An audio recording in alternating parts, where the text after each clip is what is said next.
তারপর আমরা এখন বেরিয়েও পড়েছি আর হাঁটতেও শুরু করে দিয়েছি। আর রাস্তার ধারে এরকম একটা বাচ্চা দেখলাম নাচছিল, আমি ভিডিও না বানিয়ে আর থাকতে পারলাম না। ওই যে গান চলছে না, সেই গানটা শুনেই ও নাচছে আর আমাদেরকে দেখে না ও খুব লজ্জা পেয়েছে।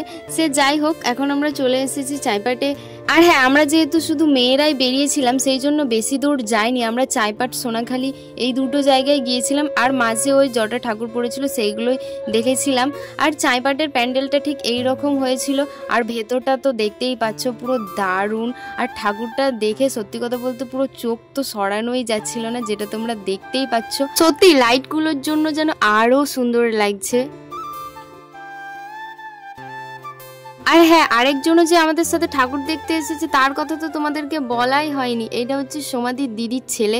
ও এত ছোট আমাদের সাথে ঠাকুর দেখতে এসেছে, কোনো রকম বিরক্ত করেনি। কিন্তু অনেক তো ঠাকুর দেখা হলো, এবার একটু খাওয়া দাওয়া করা যাক। আর ঠাকুর দেখতে বেরিয়ে কিছু না খাওয়া দাওয়া করলে কি হয় বলো তো। তো ফার্স্টেই আমরা একটু ভেলপুরি খেয়ে নিয়েছিলাম, তারপরে একটা দোকানে ঢুকে আমরা একটু পকোড়া আর রোল খেয়ে নিয়েছিলাম।